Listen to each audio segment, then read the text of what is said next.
Hallelujah. हम खुदा उनकी शुक्रगुजारी करते हैं आज शाम उसकी हुजूरी में आने के लिए, उसके बड़े फजल के लिए, उसके रहम के लिए कि उसने हमें एक बार फिर से अपने कदमों में आने का फजल बख्शा है। और शुक्रगुजारी करते हैं ख़ास तौर पर आज शाम एक नई किताब को लेकर, जो कि हमारे लिए नहीं है, जिसको हम शुरू करने वाले हैं। अमाल की किताब या रसूलों के अमाल, इसको आज हम शुरू करने जा रहे हैं। तो हम खुदावंद की दिल से शुक्रगुजारी करते हैं कि वो जो हमें बार बार अपनी हुजूरी में बुलाता है और फिर हमें अपने कलाम को सीखने के लिए हमारे दिलों को अपनी तरफ माइल करता है। आमीन। जितने भी हमारे स्कूल के स्टूडेंट हैं या जितने आप इस बात को सुनेंगे, आप सबों से ये रिक्वेस्ट है कि आप इन तमाम बातों को अपने पास महफूज करें, सेव करें, क्योंकि ये हमारे कोर्स का हिस्सा है। ये किताब, बल्कि ये किताब नहीं बल्कि 66 किताबें जो हैं बाइबल मुकद्दस की, हम इनको इन 3 सालों के अंदर कवर करेंगे। आमीन। और एक क्लास जो है वो डिसाइड की गई है इकबाल टाउन के अंदर बुध वाले दिन जो हम करेंगे, और बाकी हम जो रोज़मर्रा की ज़िंदगी में रोज़ हम इसको सुनेंगे, सीखेंगे, वो यहाँ से हम एक किताब जैसे आज शुरू कर रहे हैं, इस तरह हम लगातार कुतब जो हैं वो आगे पढ़ते जाएंगे। पास्टर कलीम साहब भी हैं, वो भी किसी एक किताब को शुरू करेंगे, तो वो भी पैगाम आज सारे ग्रुप के अंदर आएंगे, वो भी आपने सुनने हैं। इस तरह से हमारा सिलसिला ये चलेगा। तो आप जितने NJC ग्रुप के अंदर मौजूद हैं, यानी कि NJC का मतलब है न्यू जेरूशलम कांग्रीगेशन, तो आपने इन सारी बातों को लिखना है और ख़ास तौर पर इनको नोट भी करना है, नोटबुक के अंदर भी लिखना है, लेकिन जो सबक इनसे मिलेगा वो सबक अपनी ज़िंदगियों में अप्लाई करना है। सिर्फ सुनने तक नहीं रखना कि हम बस इल्म इकट्ठा करते रहें, लेकिन वो इल्म हमारी ज़िंदगी को बदलने वाला ही ना हो। तो ऐसा इल्म जो हमारी ज़िंदगी नहीं बदल सकेगा, जब वो किसी को सुनाएंगे तो उसकी ज़िंदगी क्या बदलेगा। तो ऐसा कलाम नहीं हमारे पास होना चाहिए जो हमें तब्दील करने वाला ना हो। इसको सुने तो पहले हम तब्दील हों और उसके बाद दूसरे लोग तब्दील हों। मुनादी करने का पहले भी मैंने एक दफ़ा आपको बताया था कि मुनादी सिर्फ अंजील सुनाकर नहीं होती, बल्कि अपने अमल से, अपने बदन से मुनादी होती है। एक सुनाना है और दूसरा अपने अमल से दिखाना है कि हम बाइबल मुकद्दस को मानने वाले हैं, या अपने बदन से बाइबल दिखानी है। हम जुबान से बातें कुछ और करते रहें, लेकिन प्रैक्टिकल ज़िंदगी के अंदर हम कुछ और करते रहें। तो जब हमने इसको शुरू किया है, तो आज हमारी इस क्लास के अंदर पहला इसके ऊपर पैगाम आएगा, और पहला पैगाम जो है वो तारफी हिस्सा होगा। आज हम इसका रसूलों के अमाल का सिर्फ तारुफ पढ़ेंगे, इसका ओवरऑल जो जायज़ा है वो लेंगे।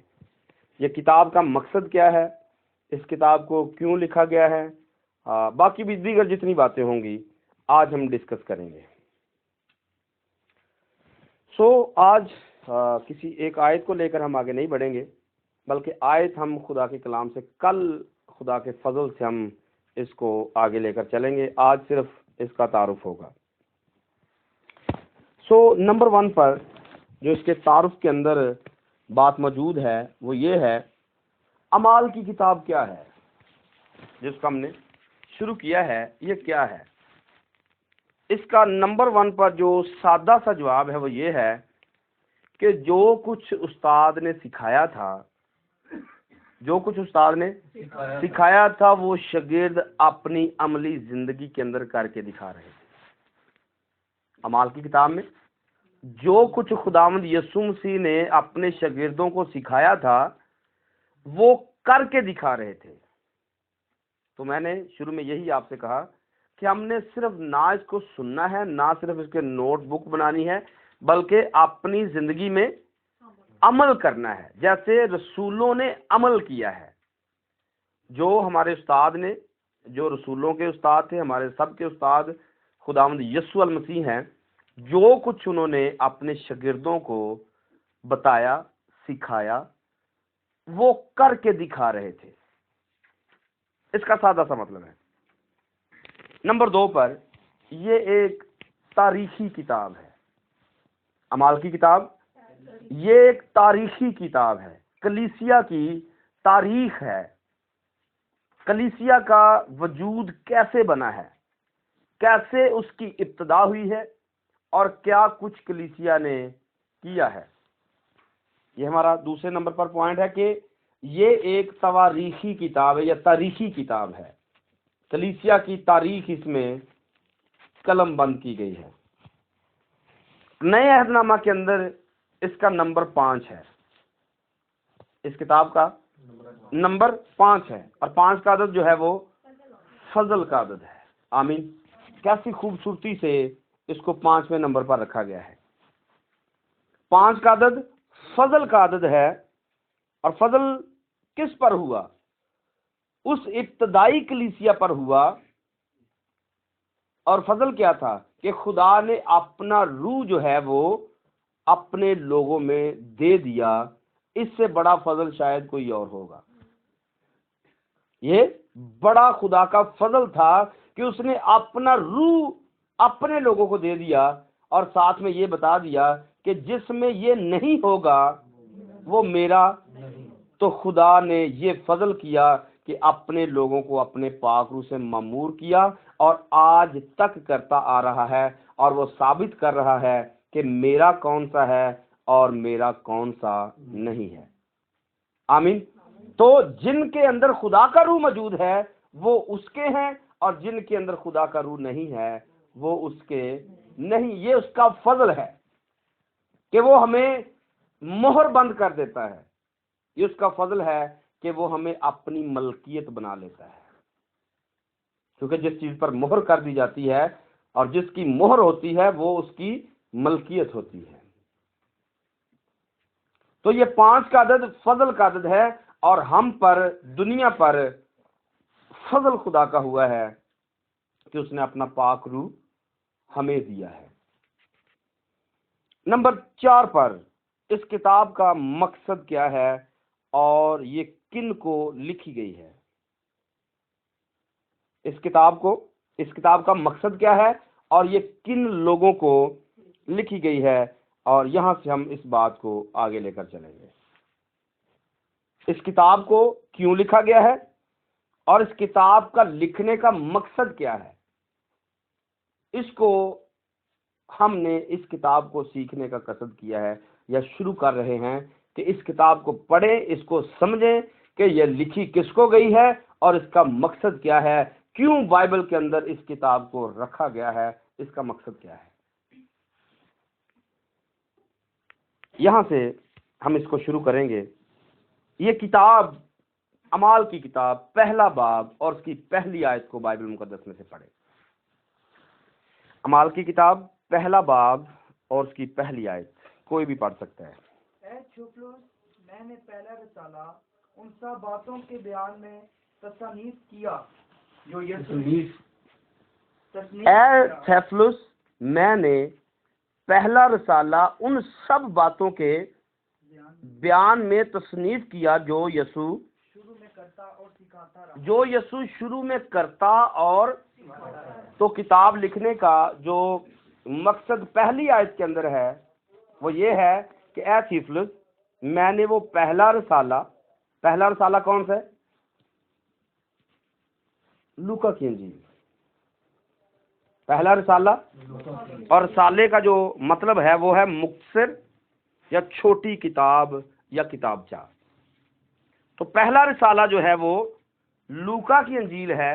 जैसे हमने पहले इस बात को सीखा था कि लूका तिमोथियस के खत के मुताबिक चौथे बाब की गालबन 11वीं आयत के अंदर इस बात का जिक्र आपको मिलेगा कि लूका मेरे पास है, लूका और मरकस को लेकर आ, क्योंकि खिदमत में वो मेरे 11वीं आयत है ना, दूसरा तीमुथियुस 4 बाब की 11वीं आयत।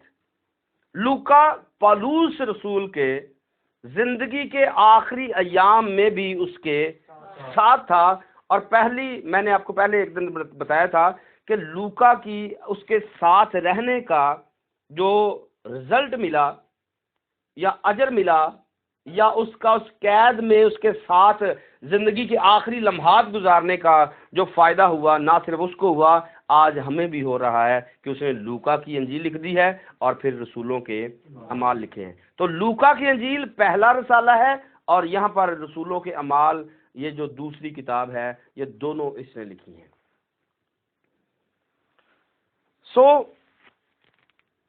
इस किताब का ये किताब तसलसल है लूका का, जो पहले लिखा है उसके अगला हिस्सा, कि जो यीशु करता था और जो सिखाया था। इस किताब में आगे जाकर हम सीखेंगे कि यीशु करता क्या था, उसने किया क्या है और अपने शागिर्दों को सिखाया क्या है। इब्तदाई कलीसिया में रूहुल कुदस के काम जो उसने इब्तदाई कलीसिया में रहकर किए हैं। इस किताब के अंदर, जैसे हमने शुरू में कहा कि इस किताब का मकसद क्या है और ये किन लोगों को लिखी गई है, तो इस किताब का ये इब्तदाई कलीसिया के अंदर जो रूहुल कुदस के काम थे, जो उसने इब्तदाई कलीसिया में रहकर किए हैं, वो आज हम तक पहुंचे हैं। और ये किताब ना सिर्फ उस दौर के लोगों के लिए थी, बल्कि आज हमारे लिए भी है। क्यों?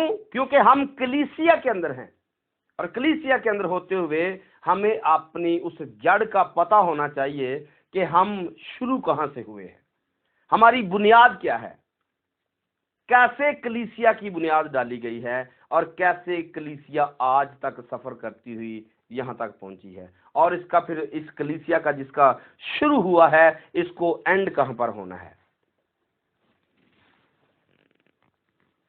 इस किताब का जो टाइटल है, अगर हम इसके बारे में सवाल करें कि क्या ये टाइटल दुरुस्त है,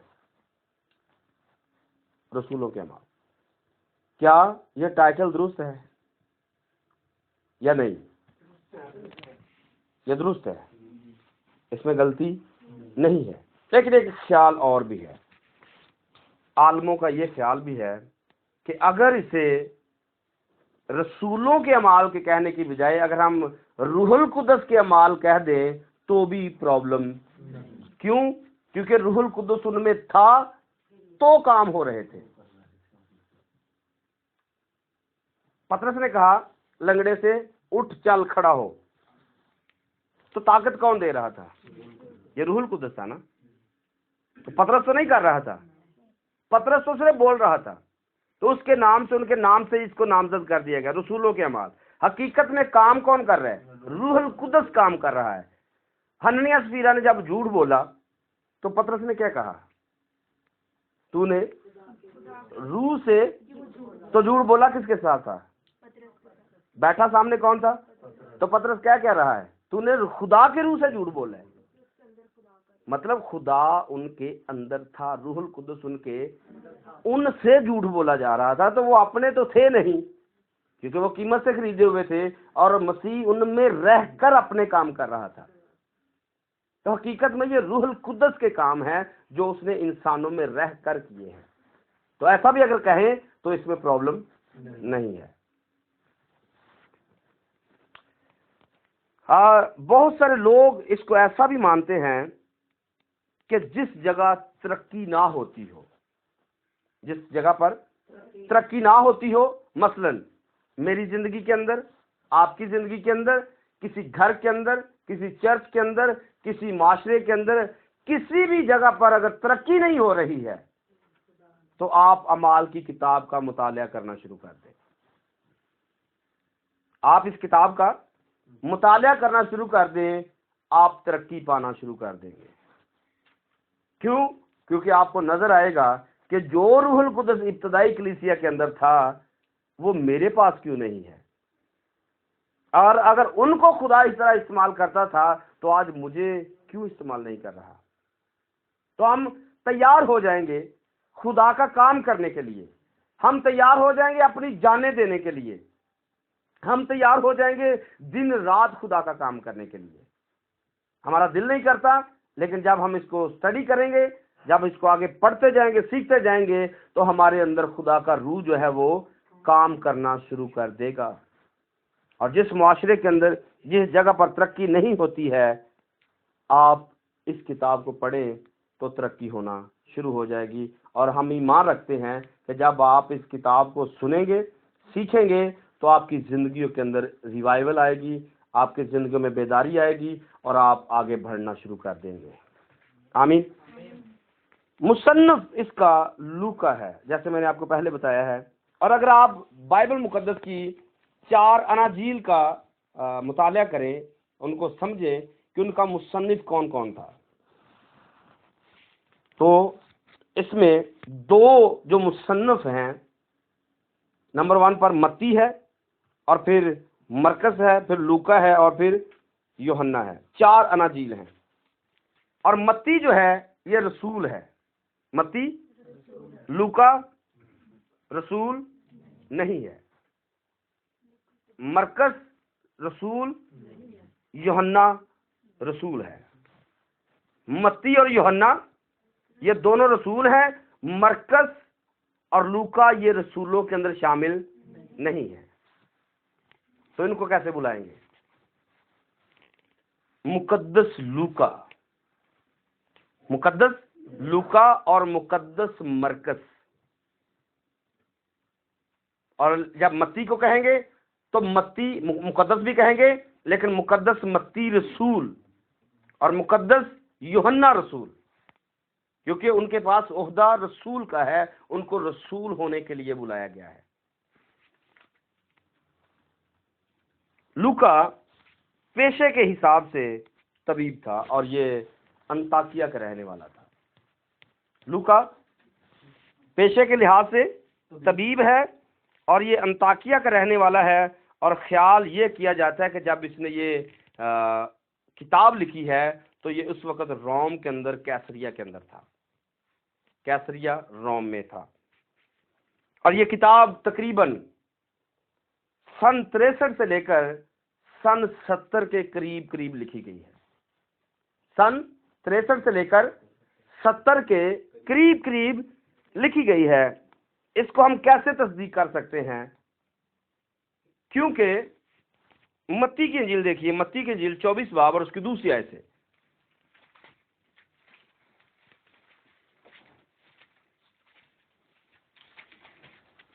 मत्ती की इंजील 24 बाब और उसकी दूसरी आयत।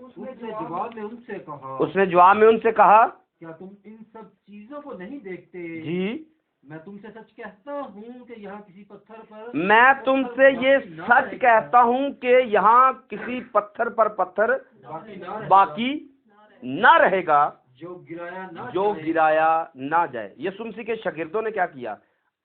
हैकल दिखाना यीशु को शुरू की, इमारतें दिखाना शुरू की।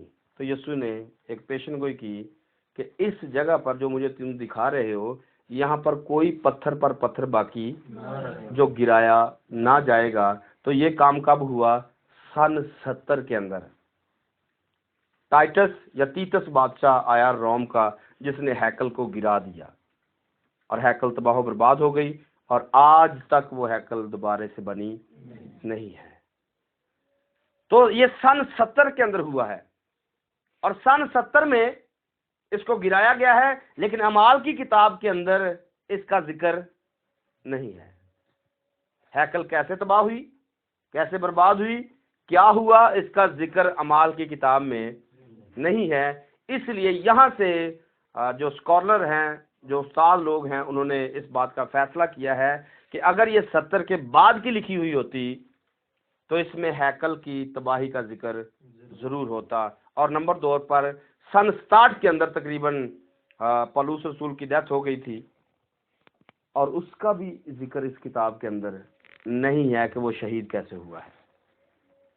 तो अगर ऐसा होता 70 के बाद बार ये लिखी होती तो लूका सारी डिटेल जो है वो जरूर लिखता। सो पौलुस रसूल की शहादत इसमें मौजूद नहीं है। अमाल की किताब जो है वो यीशु मसीह के जिंदा होने से लेकर तकरीबन 32 सालों को ये कवर करती है। जब यीशु मसीह जिंदा हुए उससे लेकर आगे 32 साल तक जो कुछ कलीसियों के अंदर हुआ इस किताब में लिखा हुआ है। तकरीबन 32 साल का एरिया इस किताब के अंदर कवर है। जब लूका ने इसको कलम बंद किया है तो तब यीशु मसीह को जिंदा हुए तकरीबन 32 साल हो गए थे, जितने हालातों वाकयात इस किताब के अंदर मौजूद है। अब वो बात कि ये लिखी किसको गई है उसका फैसला करेंगे। एक बार फिर से अमाल की किताब पहला बाब उसकी पहली आयत को पढ़ेंगे। थियोफिलुस, मैंने पहला रसाला उन सब बातों के बयान में तसनीफ किया जो यीशु शुरू में करता और सिखाता रहा। आइए लूका की इंजील देखिए, पहला बाब उसकी पहली आयत से।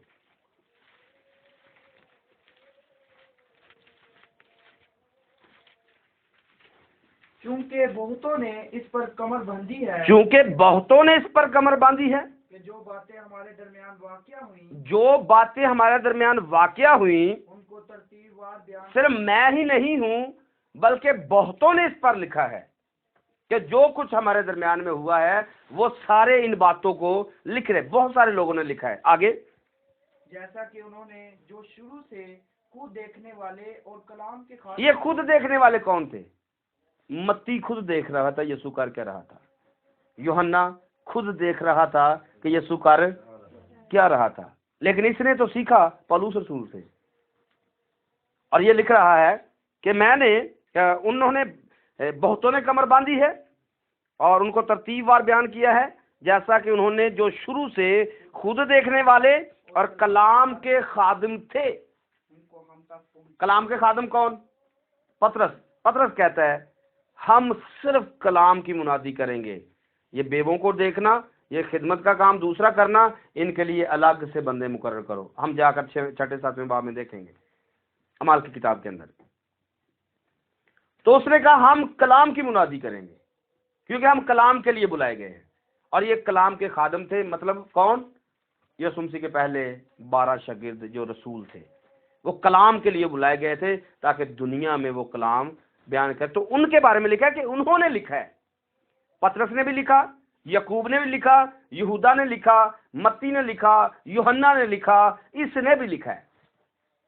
आगे देखिए, और कलाम के खादम थे उनको हम तक पहुंचाया, इसलिए ऐ मुअज़्ज़िज़ थियोफिलुस मैंने भी मुनासिब जाना कि सब बातों का सिलसिला शुरू से ठीक दरियाफ्त करके, मतलब इसमें कोई गलती वलती ना हो, ठीक दरियाफ्त करके उनको तेरे लिए तरतीब से लिखूं, ताकि जिन बातों की तूने तालीम पाई है उनकी पुख्तगी तुझे मालूम। तो आपको मिला यहां पर भी थियोफिलुस। तो पहला रसाला थियोफिलुस को लिखा और दूसरा रसाला भी थियोफिलुस को लिखा। अब थियोफिलुस जो नाम है इसके लिए 2 थ्योरियां हैं जहां से हम इसको कवर करेंगे कि ये हमारे लिए है, जहां से हम ये बात सीखेंगे ये हमारे लिए है। आप लिखते क्यों नहीं? जुबानी याद है सबको।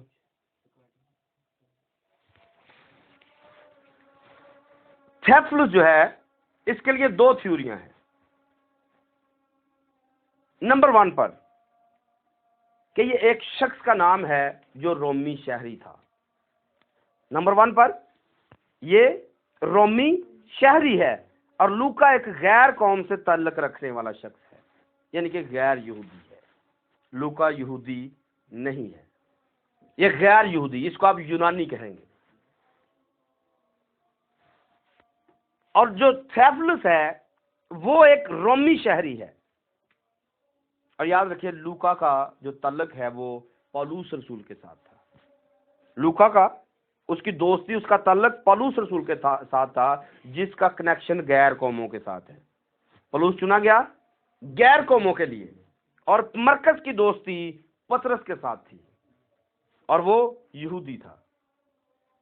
तो आप देखेंगे जब मरकस की इंजील को भी हम पढ़ेंगे या इसके अंदर बीच बीच में ऐड करेंगे, तो मरकस का कनेक्शन यहूदियों के साथ है, लूका का कनेक्शन गैर अक़वाम के साथ है। तो मैंने कई दफा ये सवाल किया लोगों से जो हमारे साथ बहस करते हैं कभी कभार, अब तो हम बिल्कुल बहस नहीं करते।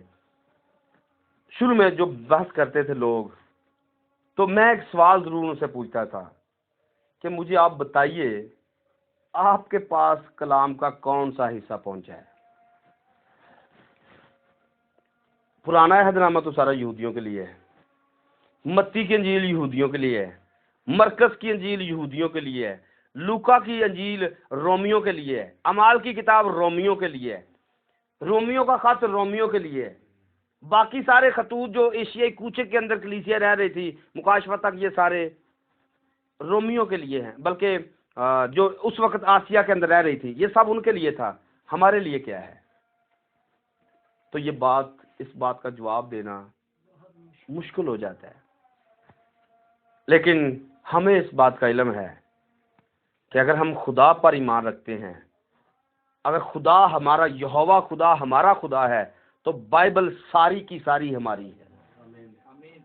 हमें किसी किताब की एक की जरूरत, बल्कि सारे का सारा कलाम हमारे खुदा का यानी बाप का है और हम उसके बच्चे हैं। ऐसा नहीं है कि अब्बू ने ये बात कही है तो आधी मान लेंगे आधी नहीं मानेंगे, ऐसा नहीं है। हमारा अगर वो बाप है, हम उसे बाप कहते हैं, तो उसकी सारी बातें हमारे लिए हैं। बस सिंपल सी बात है। और ये होती कैसे है? जब हम यीशु मसीह को कबूल कर लेते हैं तो हम रूहानी तौर पर अब्राहम की नस्ल बन जाते हैं जो सितारों की मानद है। तो ये सारी की सारी बाइबल हमारे लिए है। उनके लिए जिस्मानी बातें होंगी, लेकिन सारी की सारी बातें हमारे लिए रूहानी बातें होंगी। तो हम बाइबल को रूहानी तौर पर लेते हैं।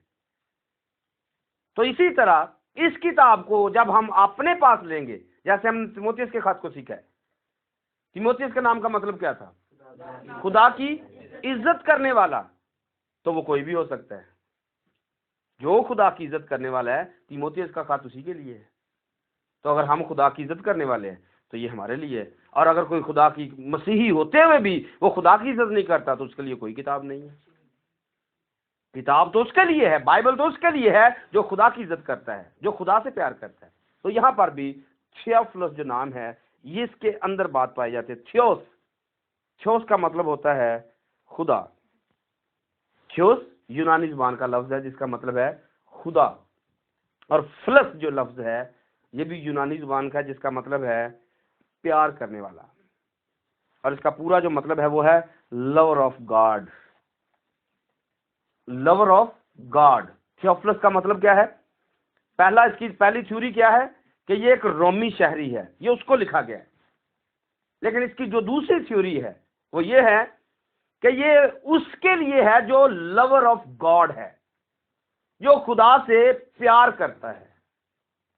तीमुथियुस का खत खुदा की इज्जत करने वाले के लिए है, और अमाल की किताब खुदा से प्यार करने वालों के लिए है। जो खुदा से प्यार करेगा, ये अमाल की किताब उसके लिए है और वो मानेगा कि ये मेरे लिए है। आमीन।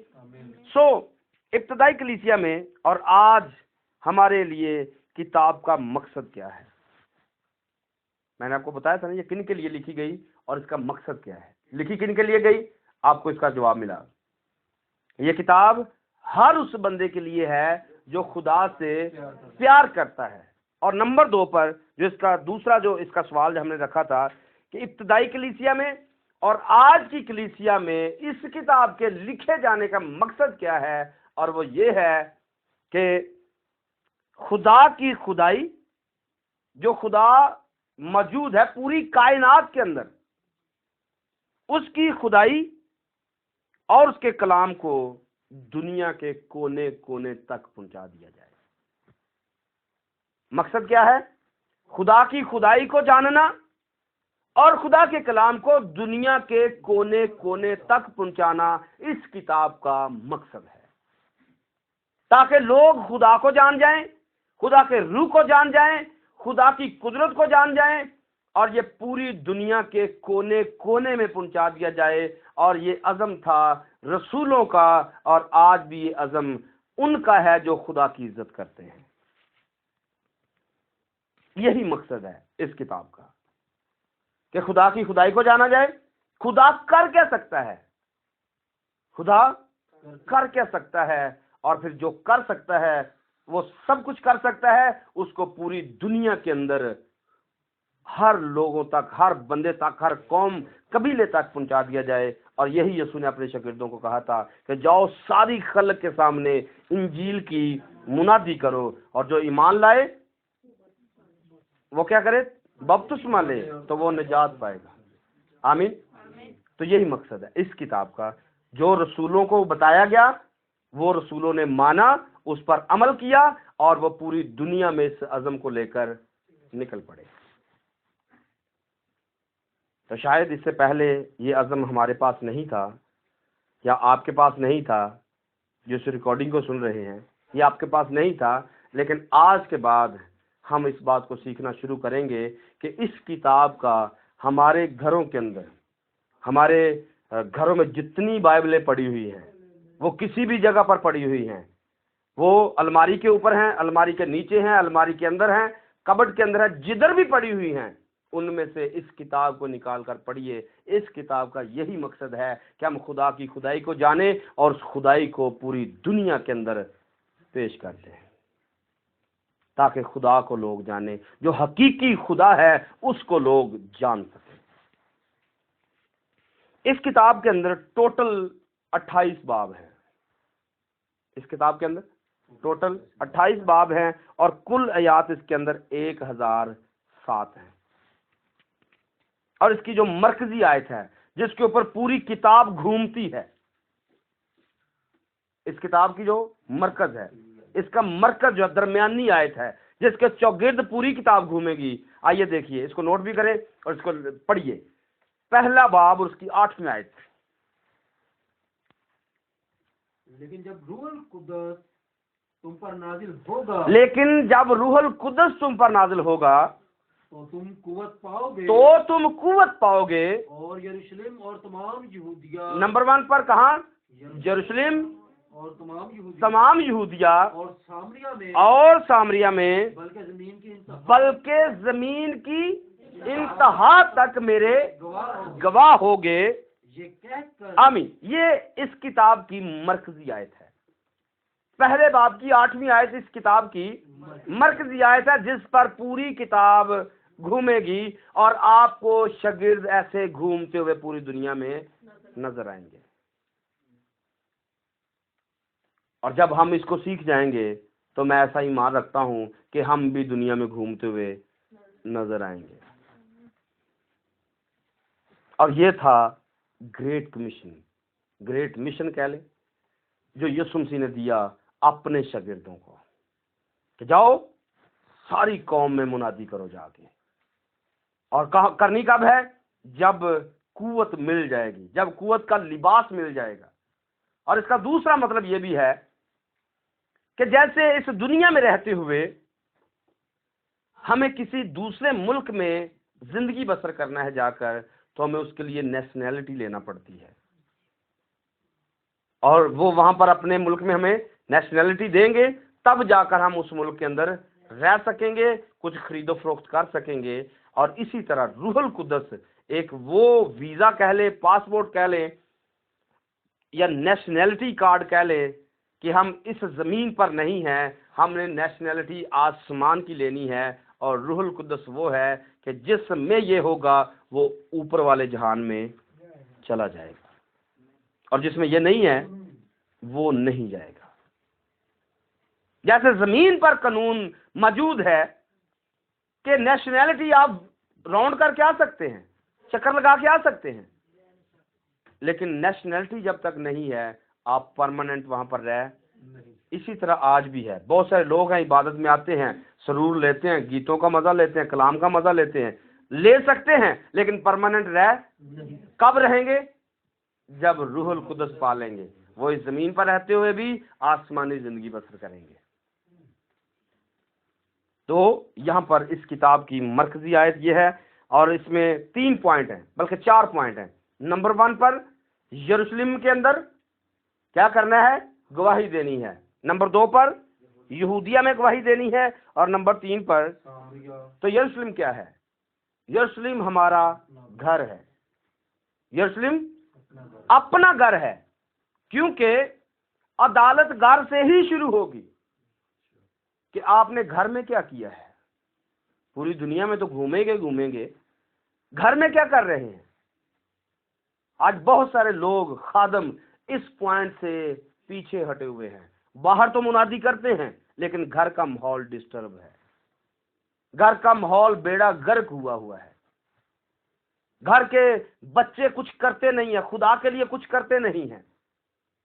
अगर पादरी कर रहा है तो बीवी उसकी कुछ करती नहीं है, उसके बच्चे कुछ करते नहीं है। अगर वो कर रहे हैं तो उसके बहन भाई कुछ करते नहीं है। तो पहले यरूशलेम है। यरूशलेम मतलब घर से शुरू करना है, और अदालत भी घर से शुरू होगी। और उसके बाद नंबर 2 पर क्या है? यहूदिया है, आपका अपना इलाका है। आप इसको 2 नंबर पर अपना इलाका भी कह सकते हैं, आप 2 नंबर पर अपने रिश्तेदारों को भी रख सकते हैं कि पहले अपने घर को सीधा करो, फिर अपने रिश्तेदारों के पास निकलो, फिर अपने इलाके के अंदर। नंबर 3 पर अपने इलाके में निकलो, और उसके बाद नंबर 4 पर आप पूरी दुनिया में निकलो। ये बाइबल की तरतीब है। पहले घर को सीधा करना है। ऐसा ना हो कि यहां से मुनादी करने के लिए बाहर निकल जाएं और पादरी उसे बाहर बदरूआ कटदा होवे ते घर वाले इत्थे डरदे होण। ऐसे ही है ना, मतलब घर वाले ना बीवी दुआ करती है, ना बच्चे दुआ करते हैं, तो बदरूहों को पता है कि पीछे घर वेला ही है, चलने उथे ते पादरी उथे दुआवां कर रहे हैं ते पीछे घर बाल डरन रहे हैं। तो पहले घर को मजबूत करना है। बीवी दुआ करने वाली हो, बच्चे दुआ करने वाले हो, वो ईमान में मजबूत हो, ताकि वो वहां से पादरी से भी डरे और इधर भी आने को उसका दिल ना करे कि इसे कल आवे तो पीछे ढेर लगा है, उधर ज्यादा मार पड़ेगी। तो इस बात को सोचना है। घर में मुनादी करनी है, घर से शुरू करना है, फिर रिश्तेदारों में जाना है, फिर इलाके में जाना है, और फिर पूरी दुनिया में जाना है। तो इसको हम करते हुए बाइबल में देखेंगे, अमाल की किताब में देखेंगे। इस किताब को 2 हिस्सों में और तकसीम किया जाएगा। आगे इसकी और तकसीम निकलेगी। पहले नंबर पर जो तकसीम हम इसको कर रहे हैं वो 2 हिस्सों में कर रहे हैं। इस किताब के अंदर 2 बड़े हीरो हैं। रूहुल कुद्दूस तो अपनी जगह पर है, लेकिन इंसानों की बात कर रहा हूं। पहला हीरो जो इसके अंदर है वो पतरस रसूल है। पहला हीरो पतरस रसूल है। और इस किताब के अंदर उसको आप डिवाइड करेंगे, पतरस को पहले बाब से लेकर 12वें बाब तक। जो पहला हीरो है वो पहले बाब से लेकर 12वें बाब तक रहेगा, और जैसे ही 12वां बाब आगे आएगा तो एक और बंदा सामने आ जाएगा जिसका नाम पौलुस है, और उसका 13वें बाब से लेकर 28वें बाब तक इसका जिक्र है। तो इसको 2 हिस्सों में तकसीम किया जाता है। एक नंबर, पहले नंबर से लेकर 12वें नंबर तक, और फिर 13वें बाब से लेकर 28वें बाब तक पौलुस रसूल का जिक्र है। आपको पहले 12वें नंबर तक पतरस काम करता नजर आएगा, और फिर अगले हिस्से में पौलुस ज्यादा काम करता हुआ नजर आएगा। इससे आगे इस किताब को और तकसीम करने के लिए इसको हम चेक करेंगे। इन आयात को जो मैं अभी देने वाला हूं, इसके अगर हम कट लगाएं तो 5 कट लगाए जा सकते हैं। इस किताब को अगर कट लगाए जाएं तो 5 कट लगाए जा सकते हैं। देखिए मेरे साथ 6ठे बाब की 7वीं आयत के अंदर, और खुदा का कलाम फैलता रहा और यरूशलेम में शागिर्दों का शुमार बहुत ही बढ़ता गया। इस आयत को याद रखिए, क्या हुआ है, फिर पढ़िए। और खुदा का कलाम खुदा का कलाम फैलता रहा और यरूशलेम में शागिर्दों का शुमार बहुत ही बढ़ता गया। बहुत ही बढ़ता रहा। कहाँ पर? यरूशलेम के अंदर। कलाम बढ़ता जा रहा है, कलाम फैलता जा रहा है, शागिर्द बढ़ते जा रहे हैं। ये कहाँ पर हैं? यरूशलेम के अंदर है। तो पहला नंबर कहाँ पर है? घर के अंदर है। और बहुत सारे लोग जो ये कहते हैं कि यहूदिया ने यीशु को कबूल ही नहीं किया, यहूदिया ने, तो ये उनके लिए मुझे बताइए भाई, ये जो शुमार बढ़ रहा है ये कौन है? ये तो खास यरूशलेम के घर के लोग हैं जो यीशु को कबूल कर रहे हैं। आगे देखिए, 9वें बाब की 31वीं आयत को देखिए। और तमाम यहूदिया और गलील और सामरिया में, किधर फिर से पढ़िए। बस तमाम यहूदिया और गलील और सामरिया में कलीसिया को चैन हो गया। पढ़िए आगे। और उसकी तरक्की होती गई। कलीसिया को क्या हुआ है? और तरक्की होती गई और वो खुदावन के खौफ और रूह कुदस की तसल्ली पर चलती और बढ़ती जाती थी। कहाँ पर? पहले यरूशलेम के अंदर, अब यहूदिया, गलील, यहूदिया और सामरिया के अंदर। तो आपको मिला कि जो कुछ कहा यीशु ने उसी के मुताबिक वो चल रहे हैं। और पहला कट हमने लगाया 6ठे बाब की 7वीं आयत पर, दूसरा कट लगाया हमने 9वें बाब की 31 आयत पर। दोनों में एक ही बात है, कलाम बढ़ रहा है, कलीसिया तरक्की कर रही है। तीसरा कट देखिए, 12वां बाब और उसकी 24वीं आयत। मगर खुदा का कलाम तरक्की करता और फैलता गया। कलाम क्या हुआ है? तरक्की करता और फैलता गया। आगे। और बरनबास और साउल अपनी खिदमत पूरी करके और यूहन्ना को जो मरकज कहलाता है साथ लेकर यरूशलेम से वापस आए। आमीन। तो यहाँ पर भी हमने देखा कलाम बढ़ रहा है, तरक्की कलीसिया की हो रही है। चौथा कट देखिए, 16वें बाब की 5वीं आयत।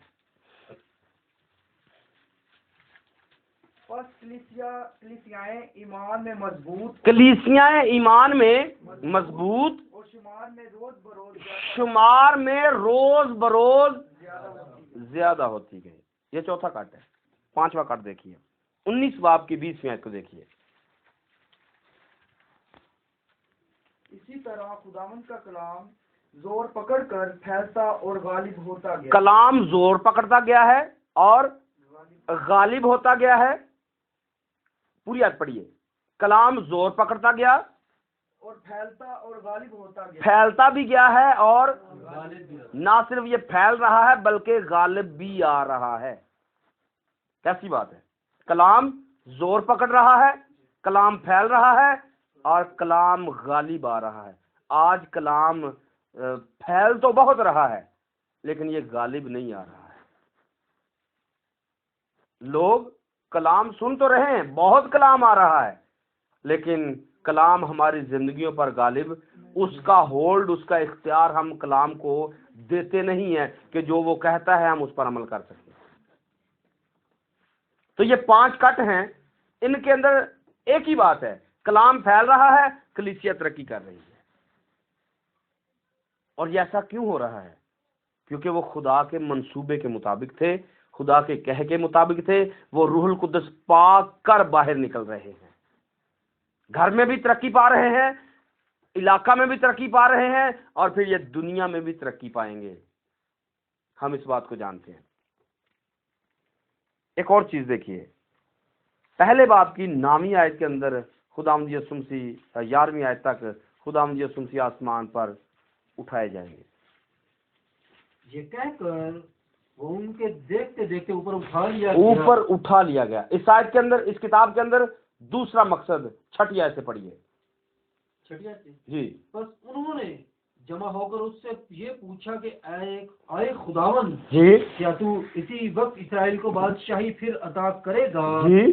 उसने उनसे कहा उन वक्तों और म्यादों का जानना जिसे बाप ने अपने ही इख्तियार में रखा है, तुम्हारा काम नहीं है। लेकिन जब रूहुल कुद्दस तुम पर नाजिल हो, जब रूहुल कुद्दस तुम पर नाजिल होगा कुव्वत पाओगे, तो तुम और यरूशलेम, यहूदिया और सामरिया में, बल्कि जमीन की इंतहा तक मेरे गवाह होगे। इस किताब का ये भी मकसद है कि हम खुदा की खुदाई को जाने, दुनिया के कोने कोने में पहुंचाएं और हम उसके गवाह रहें। किस बात के गवाह? कि वो हमारी आंखों के सामने आसमान पर जिंदा उठाया गया है। वो कब्र में पड़ा हुआ नहीं है, वो जिंदा हो चुका है। वो मरा जरूर था, वो कब्र में जरूर गया था, पर अब वो वहां नहीं है, अब वो जिंदा हो गया है। हम इस बात के गवाह हैं कि वो हमारी आंखों के सामने देखते देखते आसमान पर चला गया है। तो इस बात की गवाही देनी है, यही अंजील है, यही खुशखबरी है। इस किताब में और भी देखिए, 12वें बाब से लेकर पहले बाब की 12वीं आयत से लेकर 26वीं आयत तक ये किस्सा लिखा हुआ है जी। तब वो उस पहाड़ से जो जैतून का कहलाता है, आगे थोड़ा आगे निकल जाए, 25-26 आयत को देखिए जरा, कि वो इस खिदमत और पीछे से पढ़ लेते, 23 आयत से पढ़ लेते जी। पढ़ ले। फिर उन्होंने दो को पेश किया, यही बात है। फिर उन्होंने दो को पेश किया, एक यूसुफ को जो बरसबा कहलाता, और जिसका लकब यूसुफ है, दूसरा मतिया को, और ये कहकर दुआ की कि आए खुदावन, तू जो सबके दिलों की जानता है, ये जाहिर कर कि इन दोनों में से तूने किसको चुना है कि वो इस खिदमत और इस हालत की जगह ले जिसे यहूदा, और आगे 26वीं आयत में लिखा कि कुरा मततिया के नाम का निकला है। तो यहाँ से जो सीखने वाली बात है इस किताब से हमारे लिए, वो ये है कि जब हमने खिदमत के लिए किसी को चुनना है, जब किसी को खिदमत के लिए चुनना है, तो बंदा कैसा होना चाहिए? बंदा चुनाव के अंदर आए, बंदा खुदा की मर्जी से आए, और जब उसे चुना जाए तो पहले खुदा से रहनुमाई ली जाए।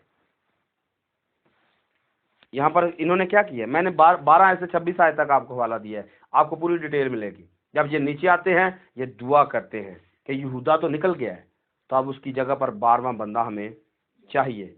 और बहुत सारे लोग इसमें भी गड़बड़ के अंदर हैं, वो पौलुस रसूल को इन 12 के अंदर फिट करते हैं, जबकि वो ऐसा नहीं है।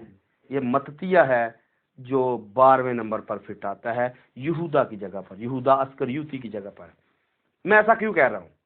मैं ऐसा इसलिए कह रहा हूँ कि पौलुस रसूल को भी चुना गया है, इसको भी चुना गया है, लेकिन ये अभी तक पौलुस रसूल का यहाँ पर जिक्र नहीं। वो कहाँ पर आएगा? 13वें बाब में चलकर आएगा, लेकिन उससे पहले ये बंदा फिट कर दिया गया है, क्योंकि यहाँ पर 2 सेट हैं, एक इसराइलियों के लिए है और एक गैर कौमों के लिए है। पौलुस इसराइलियों में फिट नहीं हो सकता, पौलुस गैर कौमों के लिए है, लिखा है तो गैर कौमों के लिए चुना गया है। तो मततिया के लिए है, इसराइलियों के लिए है। तो ये फर्क है जिसको लोग शायद भूल जाते हैं। यहाँ वाज़ेह लिखा भी हुआ है, बस उन 11 रसूलों के साथ शुमार होगा। शुमार इसका होगा, मतिया का होगा, पौलुस रसूल का नहीं। आगे थोड़ा देखते हैं, दूसरे बाब की 14वीं आयत से लेकर 41वीं आयत तक एक वाकया है। लेकिन पतरस उन 11 के साथ खड़ा हुआ, पतरस 11 के साथ खड़ा होता है, और यहाँ पर उसने वाज किया जब रूह कुद्दस नाज़िल हुआ है। मैं सिर्फ आपको मोटी मोटी इसकी समरी बयान कर रहा हूँ कि जो इसकी आउटलाइन है, जो इसके अंदर खास काम हुए हैं, मैं सिर्फ आपको वो बयान कर रहा हूँ ताकि हम इनको जान ले कि हम किताब को पढ़ने जा रहे हैं। पतरस ने वाज किया है, और उसका कलाम कैसा है? बाअसर कलाम है। कैसा कलाम? बाअसर कलाम है, उसमें असर पाया जाता है। तो हमने जब इसको सीख रहे हैं तो हमने वो असर अपने अंदर लेना है, और ये कैसे आएगा? रूहुल कुद्दस की वजह से आएगा। अगर रूहुल कुद्दस अंदर है तो बात दिल पर लगेगी। जब ये वाज करेगा तो दिल चोट खाएंगे, दिल पर चोट लगेगी और पूछेंगे भाइयों हम क्या करें। और ये बाअसर कलाम था। और इसके अंदर 3 चीजें पाई जाती हैं इस वाज के अंदर। 14वें बाब से लेकर 21वीं आयत तक जो रसूलों पर, 14वीं आयत से, दूसरे बाब की 14वीं आयत से 21वीं आयत तक जो रसूलों पर इल्जाम था कि ये नशा के अंदर हैं, पतरस उनको दुरुस्त करता है। नंबर 2 पर 22वीं आयत से लेकर 36वीं आयत तक वो उनको तालीम देता है। और नंबर 37वीं आयत से लेकर 41वीं आयत तक वो ईमानदारों को मौका देता है कि वो तौबा कर ले।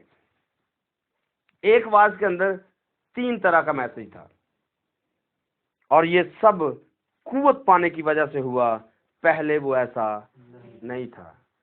तो याद रखिए, जिनका कलाम दिलों पर असर नहीं करता, चोट नहीं करता, वो यहां से सीख सकते हैं कि हमारे पास रूहुल कुदस नहीं है।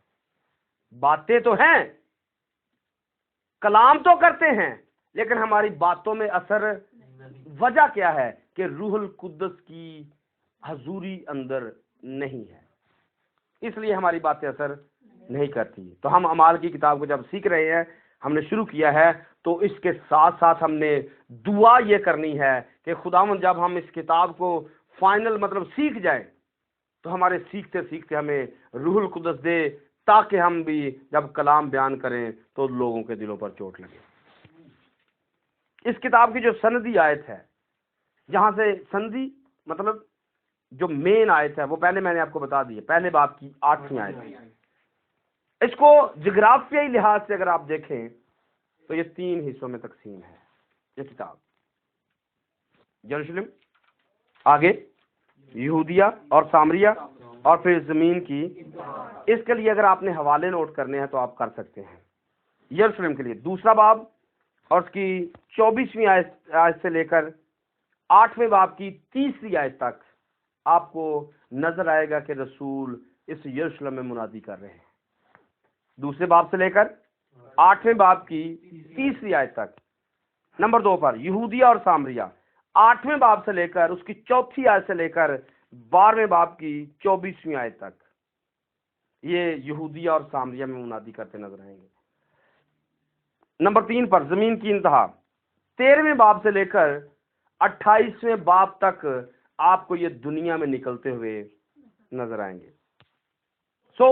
जब यरूशलेम पहला पॉइंट है, तो यरूशलेम मिशन था कि इसको जीतना है, तो इसके अंदर एक बंदे की शहादत मौजूद है और उसका नाम स्तिफनस है। 6ठे बाब की 8वीं आयत है। दूसरा इनका मिशन जो था वो 8वें बाब से शुरू होता है, जिसमें यहूदिया और सामरिया के अंदर मुनादी अंजील की पहुंचाई जाती है। नंबर 3 पर गैर कौमों का मिशन जारी होता है, शुरू होता है, और गैर कौमों का जो सिलसिला शुरू होता है वो 12वें बाब की 25वीं आयत से लेकर 16वें बाब की 5वीं आयत तक है, जो एशियाई कूचक में हुआ है। और फिर 16वें बाब की 6ठी आयत से लेकर 19वें बाब की 20वीं आयत में ये यूरोप के अंदर मुनादी होती है। यूरोप भी हम देखेंगे। रोम क्या है? रोम यूरोप है, मौजूदा यूरोप है। और फिर रोम में पहुंचेगा पौलुस रसूल 19वें बाब की 21वीं आयत से लेकर 28वें बाब की 31वीं आयत तक ये मुनादी रोम के अंदर यानी कि यूरोप के अंदर चली जाएगी। आप इसको इस तरह समझ सकते हैं। इमाल की किताब को समझने के लिए पौलुस के जो 3 मिशनरी सफर हैं उनको समझना भी बहुत जरूरी है कि उसने 3 मिशनरी सफर किए हैं, और फिर चौथा जो उसने सफर किया है वो उसका आखिरी सफर था जब वो रोम में गया, और उसके बाद वो फिर वापस नहीं है। पहले वो जाता था और फिर वो वापस आता था। नक्शा मैंने आपको दिखाने के लिए यहाँ पर रखा है ताकि मैं आपको दिखा सकूं कि कहाँ से उसने सफर शुरू किया। ये पौलुस रसूल के ये 3 सफर हैं। यहाँ पर पहला सफर उसका है, बशारती सफर शुरू होता है यहाँ से, सलूकिया से शुरू हुआ, बल्कि अंताकिया से शुरू हुआ, सलमूस तक गया है, और फिर पाफस तक है, परगा से होता हुआ अंताकिया में, और फिर अकनूम में गया है, फिर लुस्त्रा दरबे से होता हुआ फिर वापस ये अंताकिया में आया है। ये इसका पहला सफर है जिसको हम 15वें बाब से इसको देखेंगे। इसके हवाला जात जो हैं मैं अभी आपको लिखवा देता हूँ। दूसरा इसका जो सफ़र है वो यहाँ से शुरू होता है, यरूशलेम से। यहाँ से ये अंताकिया से होता हुआ, तरसीस से होता हुआ, दरबे, लुस्त्रा, अकनूम, अंताकिया, और फिर यहाँ से होता हुआ त्रुआस, जिसको हमने पीछे पढ़ा, त्रुआस में, और फिर समुद्रा के, और फिर फिलिप्पी और थेसलोनिकिये, बीरिया, अथीने से होता हुआ ये वापस इफसस से होता हुआ ये आसिया है। आसिया जहाँ पर इफसस की कलीसिया और बाकी कलीसियाँ मौजूद है। तो यहाँ से ये होता हुआ आगे ये बहरे रोम है, ये सारा समंदर है जिसमें ये सफ़र करता हुआ वापस आता है। समंदर को भी हम पढ़ेंगे आगे जाकर, एक दफ़ा आप पढ़ेंगे कि वो 14 दिन तक इस समंदरी एरिया में रहता है। 14 दिन वो फाका भी करता है। तो ये वो एरिया है जिसमें वो 14 दिन फाका करेगा समंदर के अंदर। तो ये इसका आगे तीसरा सफ़र है जो यहाँ से शुरू करेगा, यरूशलेम से शुरू करता हुआ ये ऊपर निकलेगा और आगे घूमता घूमता फिर वापस आएगा। तो ये नक्शा आपके सामने है, ये ग्रुप में भी डाल दिया जाएगा ताकि आप भी इसको देख सकें। सो बताने का, दिखाने का मकसद ये है कि वो मेहनत कितनी कर रहा है, किसके लिए? सिर्फ उस ताज को लेने के लिए जो हमने तीमुथियुस में कवर किया था। मेरे लिए ताज पड़ा हुआ है। तो कर क्या रहा है ये सारा सफर? ये सारा सफर क्या कर रहा है? ये सारा पानी है, पाफोस, करपस, ये छोटा सा जजीरा है जिसके अंदर आगे जाकर हम देखेंगे ये कितना कितना सफर है। और ये यहाँ से भागेगा, यहाँ आएगा, यहाँ मुनादी करेगा, यहाँ बंदे पीछे आ जाएंगे, फिर वहां से निकलेगा, फिर आगे निकलेगा, बंदे इसके पीछे पीछे घूमते रहेंगे, ये आगे गए मुनादी करता जाएगा। किसके लिए? सिर्फ ताज पाने के लिए। तो हम क्या कर रहे हैं? घर बैठे ही करे कुछ भी ना, तो ताज पलूस वाला ले लिए या ताज स्टीफनस वाला ले लिए। मतलब जो दिल कीता दुआ कर ली, जो दिल कीता ना की, जो दिल कीता कोई गल मान ली, जो दिल कीता गल ना मनी, तो ताज पाएंगे पलूस जैसा। तो पलूस तो अपना सफर दिखाएगा ना। अगर यहाँ पर नक्शे के ऊपर उसकी लकीरें लगी हुई हैं तो आसमान पर लकीरें नहीं लगी हुई कि ये सफर कितना करके आया है, मेरे लिए काम कितना करके आया है। सो इसके 3 सफर जो हैं ये बड़े खास हैं, इनको नोट कर लें। इनका जो सफर शुरू होता है वो 13वें बाब की पहली आयत से लेकर 15वें बाब की 35वीं आयत तक है। जो आज की स्टडी है आगे आपके बहुत काम आएगी। 13वें बाब की पहली आयत से लेकर 15वें बाब की 35वीं आयत तक इसका पहला सफर है। और फिर इसका दूसरा सफर 15वें बाब की 36वीं आयत से लेकर 18वें बाब की 22वीं आयत तक है। और तीसरा फिर 18वें बाब की 23वीं आयत से लेकर 21वें बाब की 16वीं आयत तक इसका सफर मौजूद है, या इसने जो सफर किया है। और आखिरी सफर इसने जो किया और उसके बाद फिर वो वापस नहीं आया। ये 27वें बाब की जो आखिरी सफर है, 27वें बाब की पहली आयत से शुरू होता है और 28वें बाब की 30वीं आयत पर इसका इख्तिताम होता है। और 28 इसके बाब में, तो यहाँ पर इसके 3 सफर जो हैं वो चौथा सफर एंड पे चला जाएगा और उसके बाद फिर इसकी शहादत हो जाएगी, दी एंड हो जाएगा। नए अहदनामा में इसका जो नंबर था वो मैंने आपको बताया था कि वो 5वें नंबर पर है। लेकिन अगर आप पूरी बाइबल से, पुराने अहदनामे से लेकर आएंगे तो इसका 44वां नंबर है इस किताब का। ये 66 किताबों में 44वें नंबर पर है। और फिर इसके कुल बाब भी मैंने आपको बता दिए, 28 बाब हैं, 1007 इसकी कुल आयात हैं और 24,250 अल्फाज हैं इसके अंदर यूनानी के। 24,250 इसके अल्फाज मौजूद हैं। 75 इसके अंदर सवाल किए गए हैं। टोटल इस किताब में 75 सवाल किए गए हैं। 21 नबूवतें हैं पुराने अहदनामा की जिनको आगे पूरा होता हुआ देखा गया है, और इसके साथ साथ 20 नई नबूवतें की गई हैं इस किताब के अंदर, और 949 तारीखी आयात इसके अंदर मौजूद हैं। और फिर वो मकाम जहां पर पलूस ने और पतरस ने मुनादी की है, यरूशलेम है, यहूदिया है, और अंताकिया है, कुरपस है, फिलिप्पी है, थेसलोनिके है, अथीने, इफसस, कैसरिया, रोम है, जिनके अंदर इन्होंने मुनादी की है। अपनी ज़िंदगी के अंदर इन्होंने मुनादी यूरोप तक, एशियाई कूचक तक, यरूशलेम के अंदर, यहूदिया के अंदर, सामरिया के अंदर इन्होंने अपनी ज़िंदगी में मुनादी की। और फिर ये तो उस इलाका में निकल गए, और फिर हमारे पास जो आया बंदा, आप जानते उसको क्या नहीं जानते? तोमा रसूल। हिंदुस्तान में या पाकिस्तान में वो एक बंदा हमारे पास पहुंचा है जिसकी वजह से आज हम अपने आप को मसीही साबित कर रहे हैं, या हम मसीही हैं, या हम इस किताब के मानने वाले बने हैं। और वो तोमा रसूल है। और वो क्यों यहाँ पर पहुंचा? क्योंकि यीशु मसीह ने हुक्म दिया था कि यरूशलेम के अंदर, यहूदिया के अंदर, सामरिया के अंदर, और फिर दुनिया की जमीन की इंतहा तक तुमने मेरे, और ये तोमा है जिसकी वजह से आज हम मसीही बने हैं। आमीन। सो आज का तारफी हिस्सा यहाँ पर क्लोज करेंगे, और कल से हम खुदा के फजल से इसको पहली आयत से प्रॉपर सीखना शुरू करेंगे। खुदा आपको बरकत दे। आमीन।